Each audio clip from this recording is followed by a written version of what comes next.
नमस्कार दोस्तों, स्वागत है आपका फसाड एंड सिविल इंजीनियरिंग में। तो आज के इस सेशन में हम समझेंगे एल्यूमिनियम कोटिंग के कुछ बेसिक्स के बारे में। तो चलिए शुरू करते हैं। तो पहले हम समझते हैं what is a coating. Coating क्या है? A coating is a covering that is applied to a surface of an object usually refer to as a substrate. मतलब ये किसी भी ऑब्जेक्ट पे जो कवरिंग किया जाता है उसे हम कोटिंग कहते हैं, और वो ऑब्जेक्ट को हम सबस्ट्रेट कहते हैं। मतलब हमारे केस में देखिए, मलयन, ट्रांसम्स, सैश, ये सारे ऑब्जेक्ट्स हो गए जिनको हम आगे जाके सबस्ट्रेट करेंगे, और उसके ऊपर जो कवरिंग हम करते हैं उसको हम कोटिंग कहते हैं। तो मतलब किसी भी ऑब्जेक्ट पे जो कवरिंग किया जाता है उसको हम कोटिंग कहते हैं। The coating itself may be an all over coating completely covering the substrate और may be cover part of the substrate. मतलब ये जो सबस्ट्रेट है, सबस्ट्रेट इन द सेंस आपको ये समझना है, ये जो अपने सेक्शंस हैं इनको हमको टेक्निकली सबस्ट्रेट कहना है। तो ये जो सबस्ट्रेट्स है इनमें आपको पार्शियली कोटिंग हो सकता है, पूरा सरफेस कोटिंग हो सकता है। आपने सुना होगा कि coated area, non coated area, जो हिडन एरिया है उसको हम जनरली कोटिंग नहीं करते क्योंकि उससे कॉस्ट कम हो जाता है। अगर कोटिंग नहीं करते तो कॉस्ट कम हो जाता है। तो हिडन एरिया में जो एक्सपोज नहीं है एनवायरनमेंट को, वो एरिया में हम ज़्यादातर कोटिंग को अवॉइड करते हैं क्योंकि हम वहाँ पर कॉस्ट सेविंग कर सकते हैं। तो कभी कभी फुल कोटेड एरिया रहता है, कभी कभी पार्शियल कोटेड एरिया रहता है, कभी कभी कुछ एरिया पे मास्किंग रहता है। तो वो डिपेंड है कि आपने डिज़ाइन किस तरीके से किया है और आपका फाइनल रिक्वायरमेंट क्या है। फिर हम समझते हैं कि हम कोटिंग करते क्यों हैं, वाई कोटिंग। तो देखिए, मेनली 3 रीज़न की वजह से कोटिंग होता है। एक तो एनवायरमेंटल प्रोटेक्शन की वजह से, दूसरा मेटल प्रिपरेशन करने के लिए, और तीसरा इनहेंस अपीयरेंस, मतलब उसका अपीयरेंस बेटर करने के लिए। तो इसको हम वन बाय वन समझते हैं। देखिए, ये जो एनवायरमेंटल प्रोटेक्शन है इसमें देखिए जो अपना एल्यूमिनियम रहता है ये नेचुरली ही ऑक्साइड फिल्म एक क्रिएट करता है एल्यूमिनियम के ऊपर, तो उसकी वजह से वो ऑलरेडी उसको प्रोटेक्ट करता है करोजन से।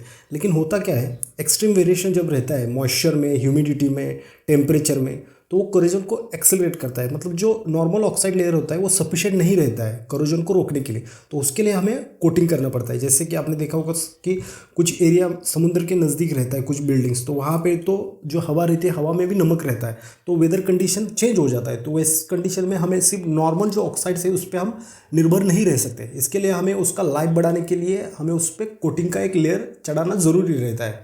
तो ये हो गया एनवायरमेंटल प्रोटेक्शन के लिए। दूसरा पॉइंट है मेटल प्रिपरेशन। एडिशनल फिनिश में also be needed if you want to prepare for metal surfaces for coating और पेंट।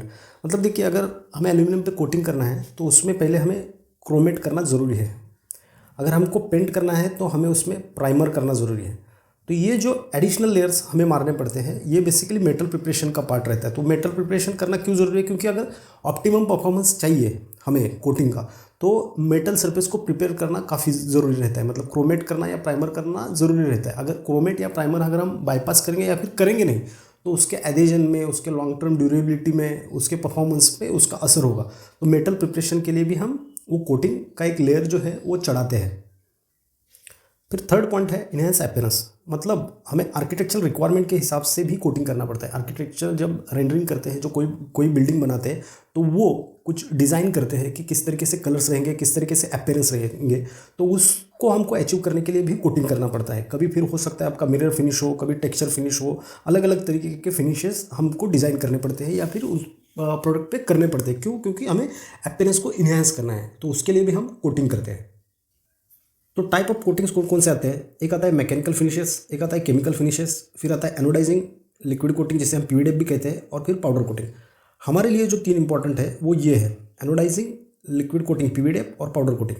और इन तीनों में भी अगर हम रैंक करें तो पाउडर कोटिंग फर्स्ट पे रहेगा, सबसे ज़्यादा पाउडर कोटिंग होता है, सेकंड पे आपका एनोडाइजिंग रहता है, और थर्ड पे आपका पीवीडीएफ रहता है।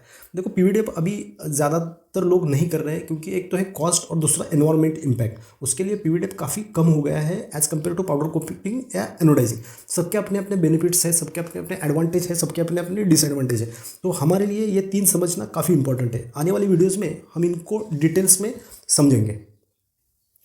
अगर वीडियो अच्छा लगा हो तो लाइक कीजिए, दोस्तों के साथ शेयर कीजिए और चैनल को सब्सक्राइब ज़रूर कीजिए। धन्यवाद।